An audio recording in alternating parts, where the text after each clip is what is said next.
नमस्कार बंधुरा আমার 5 ফোন চ্যানেলে আপনাদের সবাইকে স্বাগত জানাই। আজ আমি আবারও চলে এসেছি রান্নাঘরে নতুন একটা রেসিপি নিয়ে। এই গরমে দারুণ স্বাদের একটা রেসিপি নিয়ে চলে এসেছি। আজকে বানাবো মুসুর ডাল দিয়ে আমড়ার টক। এই গরমে এরকম আমড়ার টক খাওয়া খুবই শরীরের পক্ষে উপকার। আপনারা প্রথম থেকে শেষ পর্যন্ত দেখবেন। এখানে আমি 200 মুসুর ডাল নিয়েছি, ফোড়নে নিয়েছি শুকনো লঙ্কা, তেজপাতা, 5 ফোড়ন, 2টো চেরা কাঁচা লঙ্কা, হলুদ গুঁড়ো, নুন, চিনি আর আমড়া। এখানে আমি 10টা ছোটো সাইজের আমড়া নিয়ে নিয়েছি। আমড়াগুলি খুবই কচি, তাই আমি আমড়াগুলোকে দুফালা করে কেটে নেব। আমি ছালটাকে ছুলে নেব না, শুধু দুফালা করে কেটে নেব। রান্নার জন্য সর্ষের তেল। বন্ধুরা আপনারা প্রথম থেকে শেষ পর্যন্ত দেখবেন। এরকম আমড়ার টক গরমে খাওয়া শরীরের পক্ষে খুবই উপকার। প্রথমে আমি আমড়া কটা কেটে নেব। বন্ধুরা আমি আমড়াগুলোকে কেটে নিয়েছি, আমি দুফালা করে কেটে নিয়েছি। দেখুন আমি এরকম করে কেটে নিয়েছি। আমড়াগুলো যেহেতু খুবই কচি, তার জন্য আমি দুফালা করে কেটে নিয়েছি। দেখুন এবার আমি উনুনটাকে ধরিয়ে নেব। বন্ধুরা উনুনটা ধরে গেছে, কড়াইটা বসিয়ে দিয়েছি। এবার জল দিয়ে দেবো।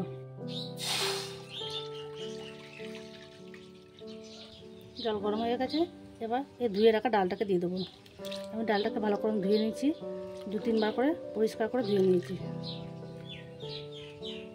এবার আমি 1 চামচ মতো নুন দিয়ে দেবো। নুন দিয়ে আমি ভালো করে সেদ্ধ করে নেব। ডালটা ভালো রকম ফুটে গেছে। এবার এই ধার দিয়ে যে ফেনাগুলো বসে আছে এগুলো ফেলে দিতে হবে।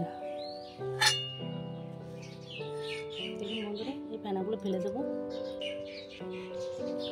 দেখুন বন্ধুরা ডালটা অনেকটা সেদ্ধ হয়ে গেছে, জলটা অনেকটা কমিয়ে গেছে। এবার হাতার সাহায্যে ডালগুলোকে ভেঙে নেব ভালো করে।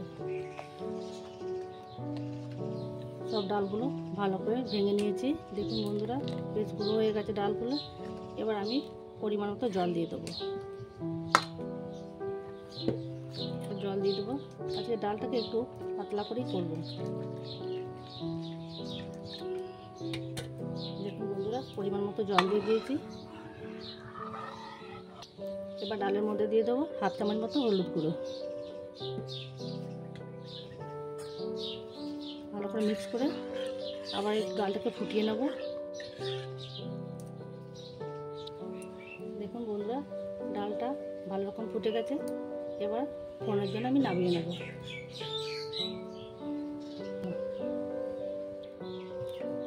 ডাল ফোড়নের জন্য কড়াই বসিয়ে দিয়েছি। কড়াই গরম হয়ে গেছে।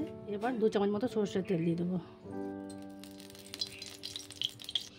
তেল গরম হয়ে গেছে। এবার ফোড়নে দিয়ে দেবো একটা শুকনো লঙ্কা, 1/2 চা চামচ 5 ফোড়ন আর একটা তেজপাতা।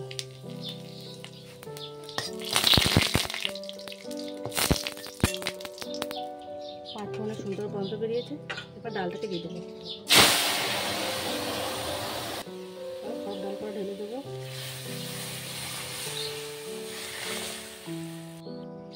এবার এই কেটে রাখা আমড়াগুলো দিয়ে দেবো।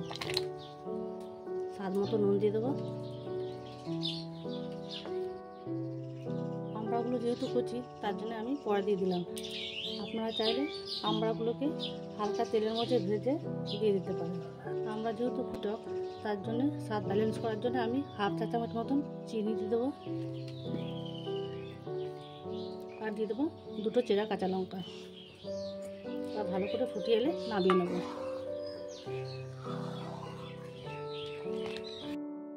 যখন কাঁচা আমের সিজন ছিল তখন কাঁচা আম দিয়ে টক ডাল খাওয়া হয়েছে।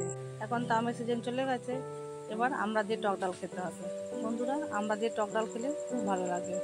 আপনারা একবার বাড়িতে বানিয়ে খাবেন, দেখবেন ভালো লাগবে। দেখুন বন্ধুরা আমড়াগুলো পুরো সেদ্ধ হয়ে গেছে। আমরা সেদ্ধ হয়ে গেছে, ডালটা ভালো রকম ফুটে এসছে। এবার নামিয়ে নেব। দেখুন বন্ধুরা আমাদের আমড়ার ডাল রেডি হয়ে গেছে, নামিয়ে নিয়েছি। এবার গরম গরম পরিবেশন করতে হবে। বন্ধুরা এই গরমে সবাই ভালো থাকবেন, সুস্থ থাকবেন। এতক্ষণ আমার সাথে থাকার জন্য সবাইকে অনেক অনেক ধন্যবাদ।